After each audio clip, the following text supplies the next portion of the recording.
sorti de la maison pour pas péter un plomb. Je tremble tellement j'ai les nerfs.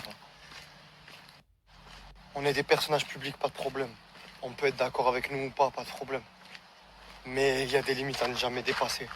Je crois qu'il y en a certains qui pensent qu'ils peuvent se permettre de dire tout ce qu'ils veulent, faire tout ce qu'ils veulent.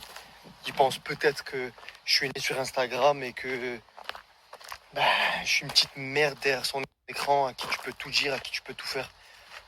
Mais c'est très très très très très très mal me connaître.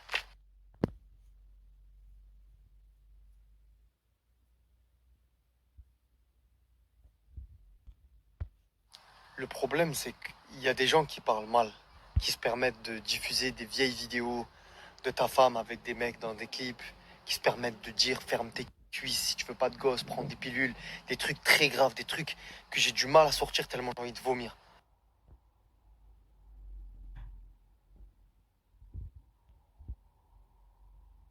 Et vous, bande de grosses merdes frustrées, vous permettez d'aller commenter ce qu'il dit en lui donnant raison et lui donnant de la force, mais vous êtes pourris de l'intérieur. Et vous,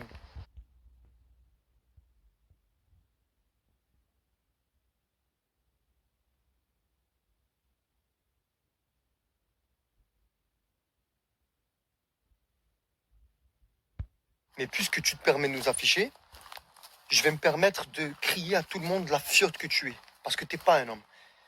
Après avoir vu tes stories qu'on m'a envoyées, je lui ai envoyé tu es dans quelle ville. À l'instant même où il a lu le message, il s'est mis en privé pour que je sache pas où il est.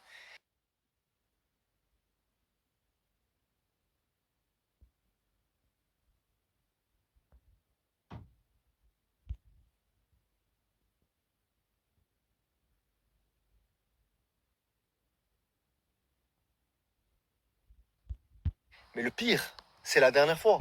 Il y a plusieurs semaines, quand il avait parlé de nous pour la première fois, je l'ai appelé avec mon numéro normal.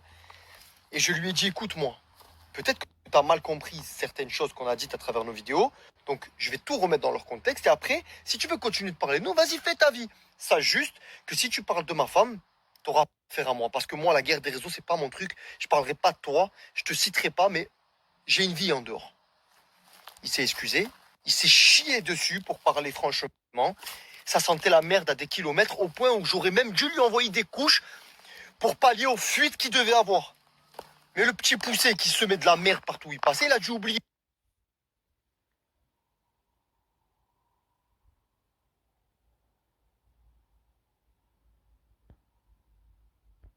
Qu'on parle mal de moi, j'en ai rien à carrer. En vrai, je me défendrai ou non selon mon humeur. Mais qu'on parle mal de ma femme, la future mère de mon enfant, ça passera jamais. J'ai beau prendre en maturité, en expérience, même bientôt être daron, ça restera toujours pareil. On aura beau dire de moi que je suis vulgaire, que je suis violent, rien à foutre. Je l'assume parce que c'est comme ça fait partie de moi. C'est plus fort que moi. Et ça restera toujours comme ça. Donc, grosse fiotte, toi ou n'importe qui aurait l'idée un jour de mal parler de ma femme, il y a Clémentine qui se rencontre pas. Toi déjà, je vais gifler ton oreille au point où tu auras besoin d'aller voir un ORL tellement tu n'entendras plus rien après m'avoir croisé.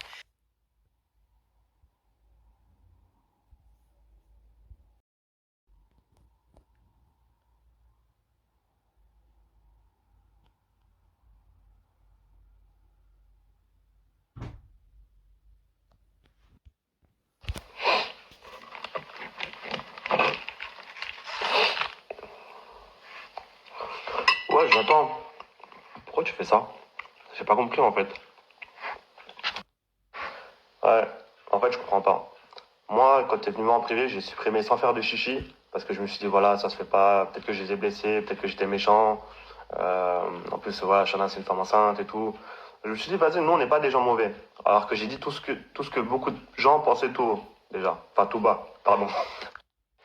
Et moi, tu vois, je suis pas un harceleur, je suis pas un mec violent. C'est pour ça que moi, j'ai supprimé direct. Voilà. J'ai pas cherché à comprendre. Maintenant, je trouve que c'est dommage, mais j'ai quand même une proposition à faire. Parce que moi, je m'en fous des réseaux. Je gagne pas ma vie avec les réseaux, moi. Tu vois, moi, c'est pour ça, la différence des autres, je m'en bats les couilles.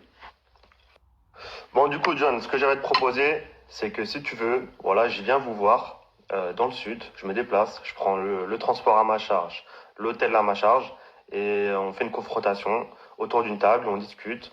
On se dit voilà pourquoi moi ou d'autres personnes on vous critique et pourquoi vous n'avez pas apprécié les critiques. Voilà, tout simplement. Donc tu me dis quand. Euh, donc voilà, franchement, tu me trouves une date, n'importe laquelle, même s'il faut venir dans 2 jours, je viens, je prends le train, y a pas de souci. Moi je suis un chômeur, j'ai pas de taf. Donc voilà, vraiment, y a pas de souci, j'attends votre réponse.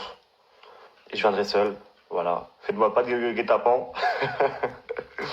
Donc voilà les gars, non mais après faut prendre les choses avec humour. Après, plus sérieusement, moi j'ai rien contre vous, hein. De base, je donne mon avis, ça aurait pu être un autre couple, j'aurais dit la même chose. Voilà, on est beaucoup à le penser. Voilà, vous savez, on trouve un peu gênant cette mise en scène, mais encore une fois, on compatit quand même la douleur et l'épreuve que vous traversez qui n'est pas facile. Maintenant, voilà, après on a rajouté un peu d'humour, mais voilà, après c'était pas méchant. Mais je suis quand même déçu parce que moi, quand t'es venu me voir, tu m'as dit supprime, j'ai supprimé direct. Alors que d'autres n'auraient peut-être pas supprimé, tu vois. Et même si moi je supprime, il y aura encore les commentaires sur Twitter, etc. et tout. Tu vois ce que je veux dire? Donc bon, moi en vérité, je suis pas le pire, hein. Franchement, je suis. Après voilà, c'est les risques à prendre quand on expose comme ça sa vie privée, les gens ils font des commentaires. Vous voulez faire comment?